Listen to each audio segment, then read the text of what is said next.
Good morning. Glad you have joined us here. I'm Lee Miller with MSGPR and also Communications Director for the Advanced Television Broadcasting Alliance. We've got two gentlemen that are going to join us up here that we're going to put them in the hot seats this morning. And this is Dr. Randy Wise with Crosstalk International. He also serves on the TV committee of NRB. And he also has a few TV stations around the country, LPTV stations. And Randy is going to discuss with us a little bit about what the NRB has done in regards to the matter that we're talking about. And we have the Executive Director for the Advanced Television Broadcasting Alliance, Louis Libben. And some of you may know him as the former Chief Technology Officer for NBC and also Frequency Coordinator for New York City. But we're also privileged to have him as the Executive Director of the ATBA. And I'm going to get out of the way and let these gentlemen give you a statement, and then we'll open the floor for questions. And we'll start with Randy. Good morning. As Chairman of the National Religious Broadcasters TV Committee, I'd like to commend the NRB Board and membership for the clear and powerful resolution unanimously passed in support of the protection for America's LPTV and translator television stations. We strongly oppose any actions that will damage religious TV broadcasters. The FCC should reevaluate their approach to the so-called voluntary incentive auction. Personally, it seems clear to me that just like there is nothing neutral about net neutrality, there is nothing voluntary about the voluntary incentive auction for the many religious LPTV stations that will be shut down without compensation if the FCC proceeds as planned. The NRB is watching. Religious broadcasters are concerned that the FCC's action will silence many voices for faith. This must not happen. And we have a resolution from this association, the National Religious Broadcasters, calling on the FCC not to auction religious TV off the air. Whereas religious television stations providing valuable content and services for their local communities have blossomed in recent decades, and those broadcasters require access to the airwaves to continue their missions.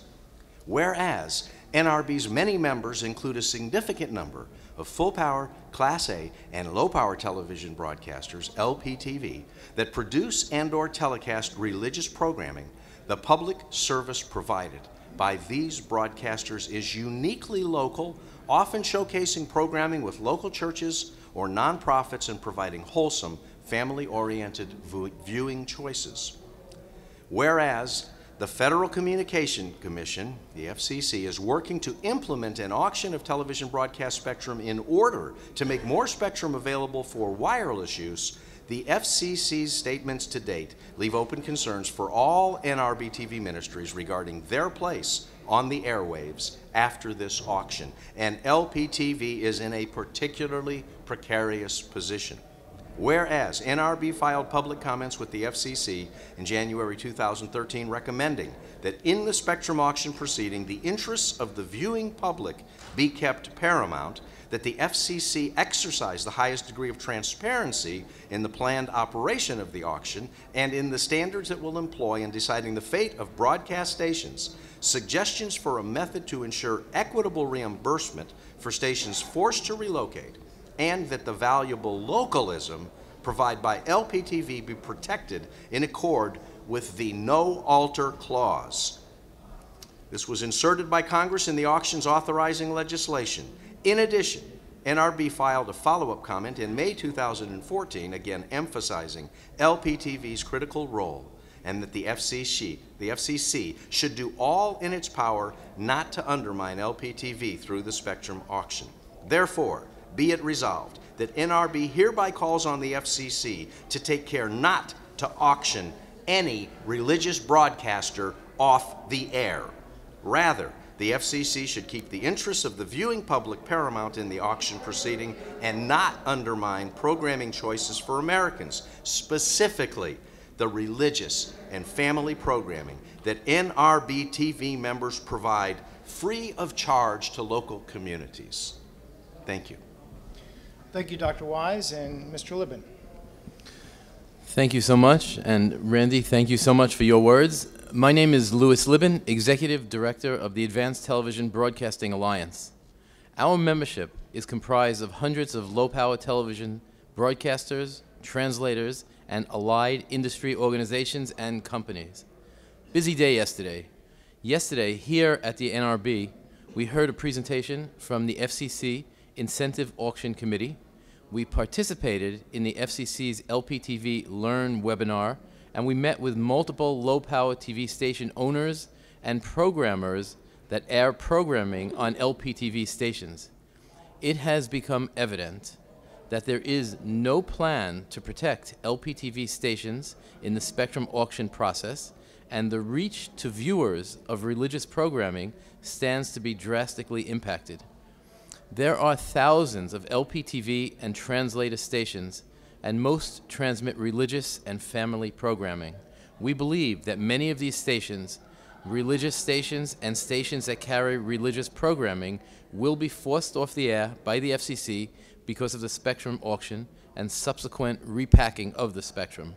The true numbers are just not known because the FCC holds LPTV in very low regard and has not planned any LPTV channel impact study to save LPTV. We believe that Congress did not intend for this consequence, but current interpretations of their mandate by the FCC will require a new directive from Congress to protect LPTV. The ATBA greatly applauds the NRB membership for passing this powerful resolution that in no uncertain terms calls on the FCC not to take any religious broadcaster off the air. Unfortunately, the Spectrum Act does not clearly mandate the protection of LPTV and TV translator stations in the repacking process, and the FCC has declined to extend discretionary protection. We are asking the broadcasters, program producers, and the public at large to take up this cause along with the NRB to protect media access by asking for protection for LPTV stations. Thank you. Thank you, Mr. Libben. We'll now take questions from the audience. If you'll step to the microphone and introduce yourself and your organization. Russ Jones, USA Radio Networks. Terms like spectrum and net neutrality are rather technical and heady. In layman's terms, could you just take a minute to explain what does an FCC auction mean to the average viewer Christian that would be a consumer of your content? Beachfront property. Right now, that's what the LPTV, that's what the TV stations with religious broadcasting are using. We have beachfront property. It's the best spectrum there is. It's in the right place in the airwaves. The technical terms are the 600 megahertz. We're walking away from that, but it's the best possible location. There is no other place for us to go, nor can you relocate the viewers. The viewers are where they are. They have what they have, and we can't just simply move a service. I think, Randy? We are UHF and VHF and UHF television stations, and we're free over-the-air broadcasters that provide programming to people throughout the country. And so there's not a misunderstanding. LPTV, low-power TV, is simply a classification within the FCC's Media Bureau, and there's nothing low power about low power TV. We run 15,000 watt television stations in major metropolitan areas and rural communities. Single stations cover 1 million, 2 million, 5 million, 8 million, 12 million people, a single station. And there are thousands of stations across the country. And the viewers don't know the difference. When you have a receiver at home and you receive a signal, you don't know what kind of a stick, what kind of an antenna it comes from, whether it's a tall coming off a mountain or whether it's coming off a small building someplace. There is no difference at all to the viewer. Just a follow-up question. In an administration that seems to embrace quote-unquote diversity, what would you consider the agenda of the FCC to be? Great question.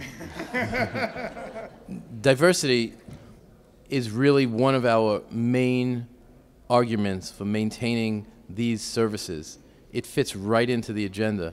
However, there's huge pressure from the wireless carriers. There has been huge pressure from the wireless carriers to get this, what we're calling the beachfront property. However, since this past auction has happened, the wireless carriers have admitted that they don't really have this big need for more spectrum right now. So we're in a very interesting area, but in terms of the politics, diversity is what LPTV is all about. And just to make sure that you understand, these are just channels on a television dial. They go up to channel 51, and they go all the way down into the 40s and 30s and 20s, and you know and it's unknown how far down they're going to take it away. They could take. I guess it's worth mentioning. Many of us in LPTV have built stations in the channels. I've had channel 68 and channel 67, and the FCC took those channels away, and I was permitted to rebuild in channel 54, other station numbers, okay, and then those channels were taken away. I had to rebuild again, all at my expense.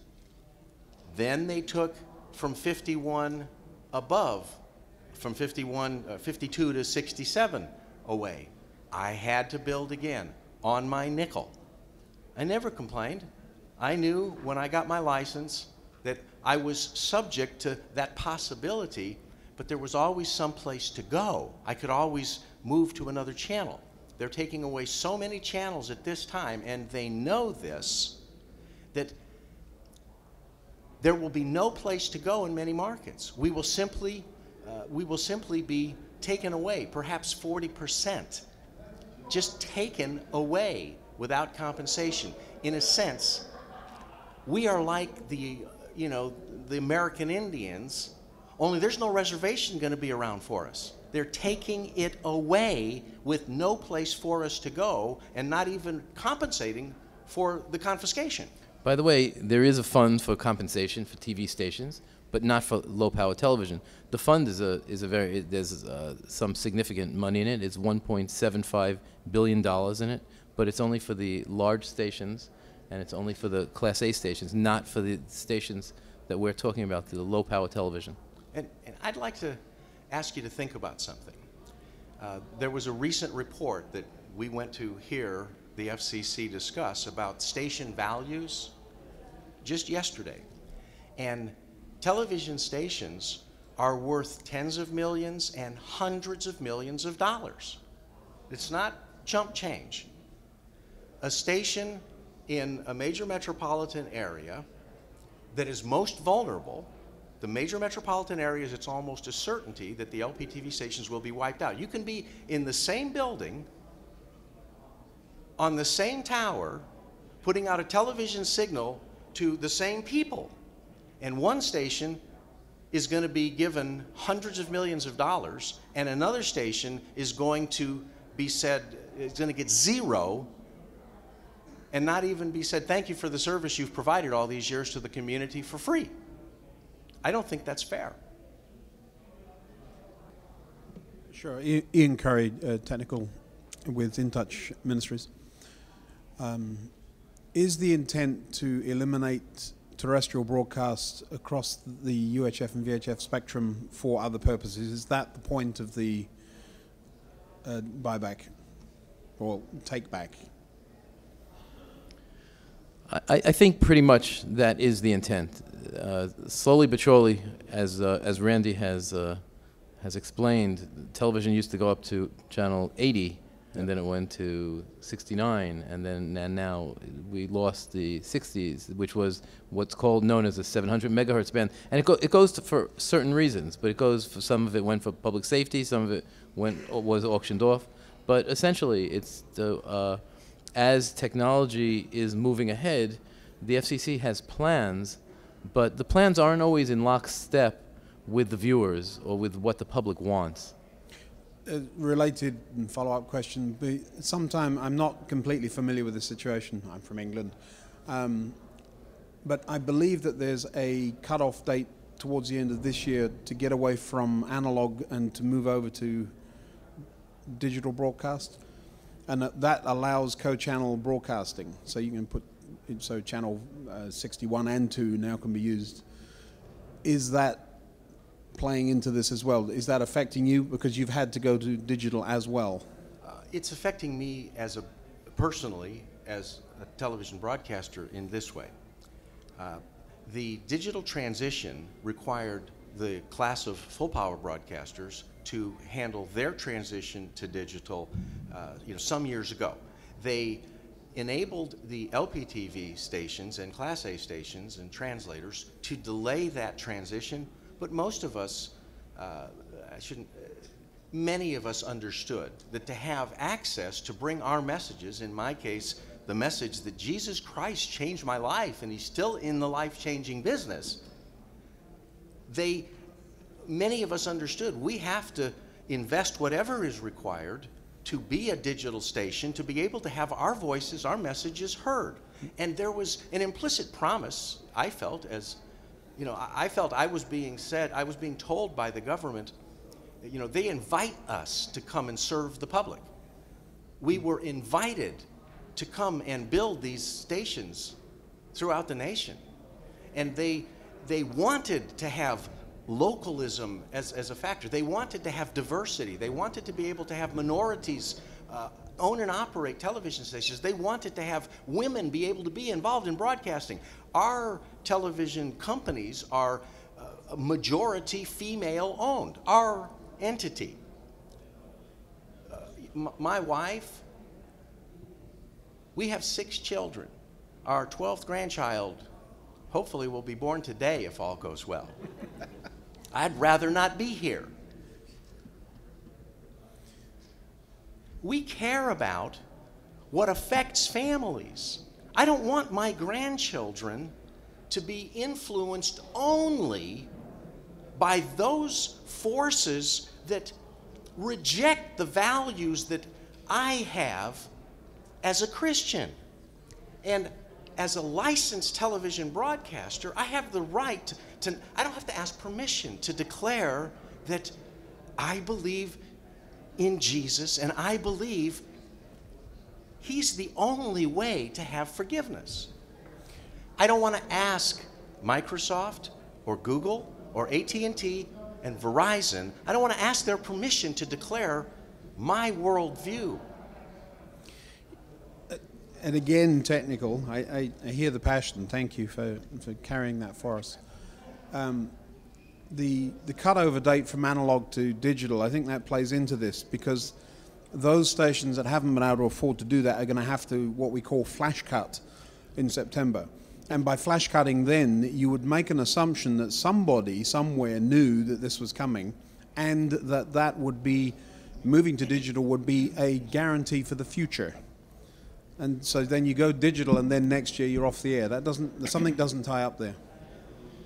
Yes, and actually that's quasi-related, but really not playing into what is playing into today's news conference. And we're going to have to wrap this up because I believe there's another group coming in just a moment. Can I make one comment? One more quick one. Okay, I'm part of the Advanced Television. We have a full power television station. We have Class A television, and we have low power. Our Class A reaches everything our full power does, and the low power.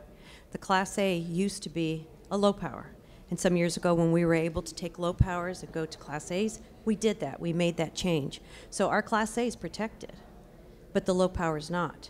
And the same investment we made in our full power, our Class A, and our low power, the government's going to go ahead and take. We have Christian broadcasters on our full power, and how many of you have Joyce Myers, Kay Arthur, different people, when all those low powers go away that look the same as a full power in a Class A, you're going to lose that platform to propagate the gospel. And so that question about bringing us channels together, the full power can we can share a channel with someone, the Class A can share a channel. But the low powers, they don't have any right to do that, and yet they have for years been doing the same type of work as the full powers and the Class A's. And the last time the FCC took spectrum, I was in a room with an old, I remember this couple, they were about 70 years old, and she was crying, saying, we spent our lifetime putting all our money into our station, serving the community, and the government took it away. So that's the threat we're under. And in answer to the question, every LPTV and translator will be digital. It's not a factor. It's not an issue. Every one of them will be, and we're delighted about it. And really, the FCC's only advice for LPTV stations is to channel share. And if that sort of makes a question mark in your head, it leaves us with question marks too, because you can't really run a television station by sharing the same channel. It doesn't work. All right. Thank you. We'll have more information at broadcastingalliance.org in just a little while, including the remarks from today. If you want to corner these two guys off camera, just take them over there and ask questions to them. Thank you for coming. Thank you. God bless.